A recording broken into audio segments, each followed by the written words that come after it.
Hello, ladies and gents. I wanted to be able to talk about today something really specific. I've seen recently, in general, not on every forum, but like one specific that I know of, which is Ryobi Tools, which is the one I have at my place that I have. I have plenty of Ryobi tools, both brush and brushless, and I have a fair amount of batteries as well. So, what I wanted to talk about is especially for people who are just getting into buying their first toolkits, whether they're brush and brushless, and what they come with usually. Most times you'll see at the local Home Depot or wherever you got them from at your local store, whether you're outside of Canada or the United States, you might have Benny's or another one that is selling Home Depot, that are selling Ryobi products. Most cases, they'll come with a basic battery that you can use, which is like a 2 amp hour or 1.5 amp hour battery to begin with. These are just basic batteries to work with to give you a chance to get your hands wet with them. And they're good for small tasks, like 15, 20 holes, nothing too big. But I've noticed recently, as people buy other tools besides the drill driver, the impact driver, most people are buying brad nailers, uh, framing nailers as an example, right angle grinders, right angle drills, both brush and brushless. And most people are complaining that with their 2 amp hour batteries, it's just not cutting it with those. And I basically asked them, I said, okay, did you read the manual? The manual will usually give you an indication of what type of battery you should be using with those type of tools. Like the right angle grinder, minimum is a 4 amp hour battery. Whether you're using, like I have here, I have a high capacity 4 amp hour battery. This is one of the older ones which has been discontinued, but they do have a 4 amp hour. What is it? 6. Yeah, here's the other one.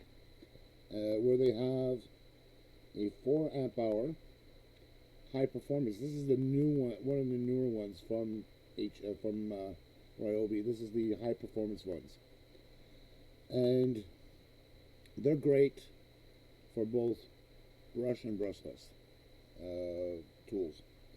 A little extra oomph on the brushless ones, especially the ones that have the extra contacts, like these ones here on the 4 amp hour. You'll have some extra contacts right there. Some of them you'll have to take a look when the battery gets inserted in, whether they have those extra contacts. Some will, some will not. It will all depend on the type of tool you're using. Higher impact wrenches, like a half inch with 600 foot-pounds of breakaway torque, or 1170 foot-pounds of torque, will probably have those extra tabs in there, and will use those tabs. Other ones, like the P261 impact wrench, half inch, which is the one that I have, which is an older brushless one, will not use it, but I can still use the battery as is, even if it's a brushed impact driver, impact wrench. So I always tell people, read the manual and get the appropriate battery for it, because you'll never go wrong when you're using the proper battery for these things. Because I've seen it many times where they'll use like a 2 amp hour on an impact wrench, and it just clogs up. It just has problems, or it doesn't work. I've noticed this even with my leaf blower that I have. It looks like almost like a jet engine that I have on mine. And I tried it with with a 3 amp hour high performance one, and it just doesn't work. It has like a nick with it. And as soon as I put a 4 amp hour high performance or a 4 amp hour high capacity, it works perfect. Most cases, whether you're using a impact wrench, leaf blower, uh, right angle grinder, brad nailer, pin nailer, roofing nailer. Start with a 4 amp hour bare minimum to work with, because you'll never go wrong, because it at least gives you a little extra comfort zone when doing a lot of nailing, and especially if you're grinding too. The grinding takes quite a bit of power, especially when you're rotating a disc for peeling away material or paint. It takes quite a bit of power to remove that stuff, grind it off, or at least remove the paint with a wire wheel. So I've always done it with the 4 amp hour bars, and I've always read in every tool that I receive, I've always read the manual first to see what batteries I need to use with it. Otherwise, if I use the wrong battery for the wrong tool, I'm expecting it to fail automatically. And there's no if, ands, or buts. I'm a big fan of reading the owner's manual, because for the simple fact, you can never go wrong by what they recommend. I usually stay at the bare minimum with a 4 amp hour battery, because I know I only need it for X amount of times. Like if I'm doing vacuuming as an example, because I have a stick vac from Ryobi, the PCL 720, and it's the brush version. I've used that one with a 4 amp hour high capacity and a 4 amp hour high performance for both floors that I've gone through. I've gone through with one battery all the way, especially when I'm using like my high performance 4 amp hour battery, and one bar on the second one. So I've basically emptied one out and continued on with the new one on 2 floors, not just one but 2. Depending on the size of the living arrangements, like depending if you have thick or thin carpet. I have thin carpet, and it's fairly old. The owner hasn't not wanted to replace it, so I'm considering myself lucky that I can get away with using a 4 amp hour with my stick vac. When grinding or using like the impact wrench, great. I love it. I love it to bits. Especially when you start to hear it hammering away of trying to getting those nuts loose, or tightening them up for that matter.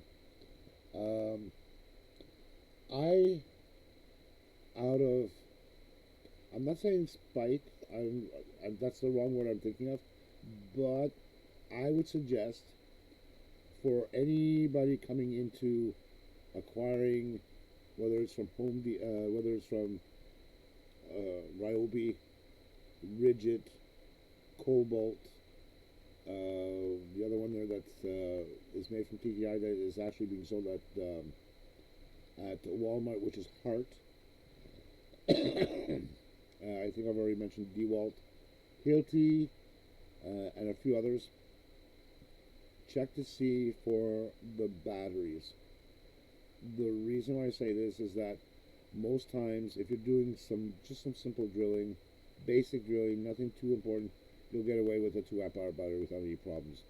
But if you're going to be working with it the whole day, or for whatever length of time, even for the sanders, the quarter sander, the mouse sander, cat sander, I keep getting confused the proper name for that one, the cat/mouse sander, or the orbital sanders, I usually will use a 4 amp hour battery as a basic starting point.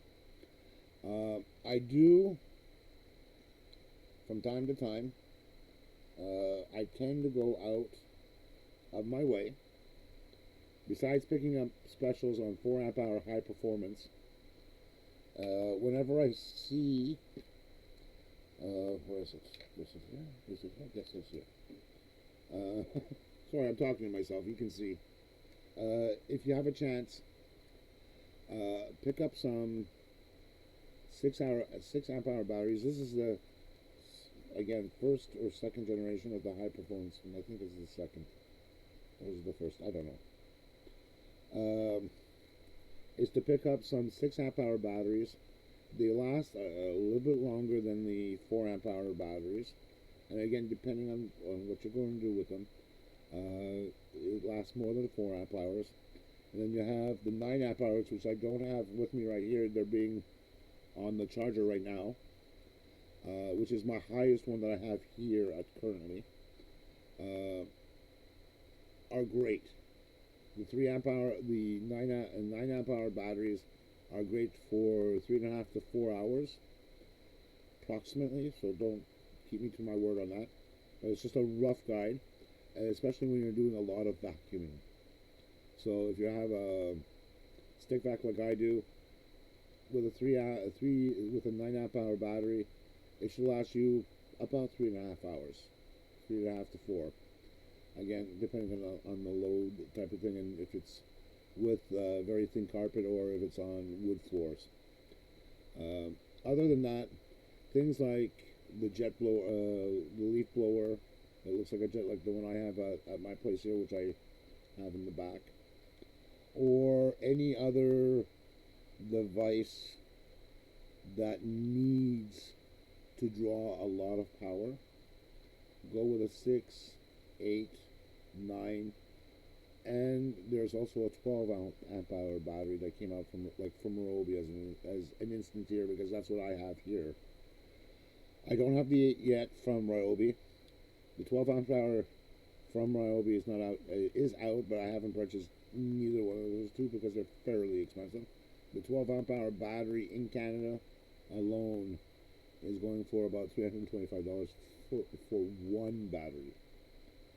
I've seen prices in the States where they're almost half the price of what we get them here in Canada. So, but yet those are good batteries. The quality of the batteries are in there. They're probably 2176, I think, as for the battery type. I could be wrong. Again, don't exactly quote me on that, but that's what they have. I could be wrong on it. Would have to do my due diligence of researching that. If anybody else knows offhand for the 8 amp hour batteries and the 12 amp hour batteries from Ryobi, if you know the answer, mark it down in the comment section, because that'll be helpful for everybody. But I keep a selection around just for whatever the case may be, because I know on certain tools I will only use certain amp hour batteries, like the 4, 6, 9, for the larger workloads. For smaller ones, like if it's a radio, I'll use a 1.3, 1.5, maximum 2 for a couple of days, or depending on the amount of listening I want to do. Anything longer that I'll know, I'll usually will get my larger batteries out, like my 6, 9s, and 4s. And usually those ones are already the HP line, the high performance line. And to let everybody know, in some cases, like I know with Ryobi, you can use the 9 amp hour batteries on your regular brush tools. On the ones so DeWalt, Hart, Hilti, I'm not too sure, because I don't want to give wrong information about that. I'd rather make sure if somebody who owns Hilti, they can correct me on it as well, saying yeah, we do have similar size batteries for those tools there that they have available for the professional. And yes, these things can be used a lot. Mine are still fairly clean because I haven't done that much work with them, even though I would love to do some more work with them, because it's just something I would enjoy doing on my own, like creating tote bags, creating what you call it, like little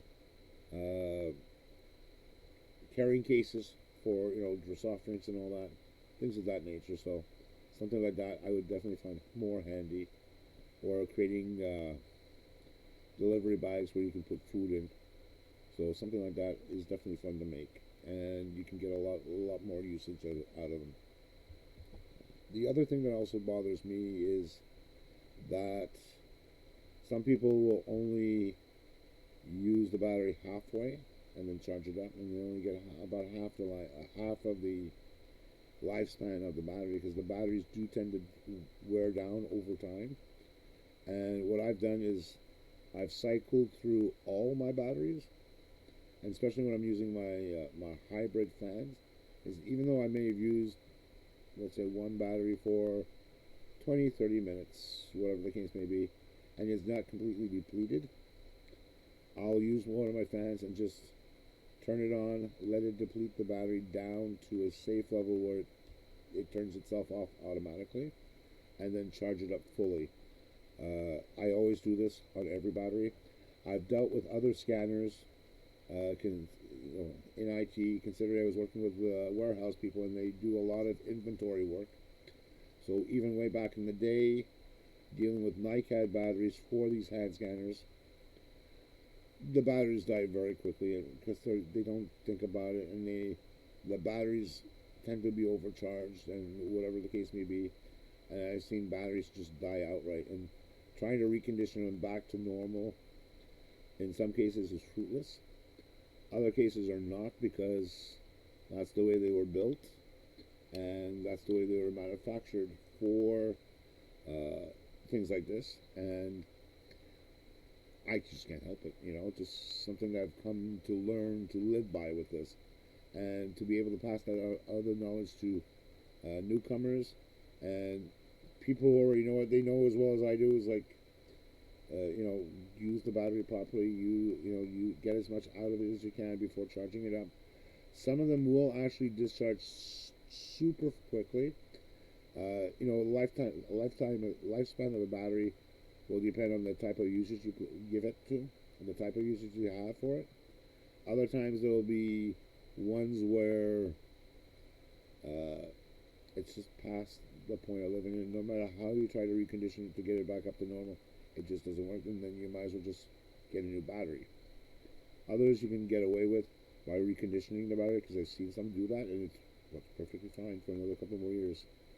Other than that, everything should work well as it is. Like myself, I had these batteries some of them since 2018. It's 2024. None of them have died on me yet.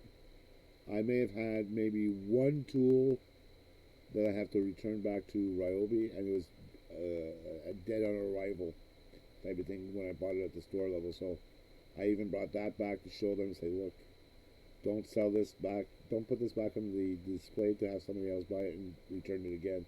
This one is completely dead. And I showed her, and she said, yeah, this is going to be returned back to the manufacturer.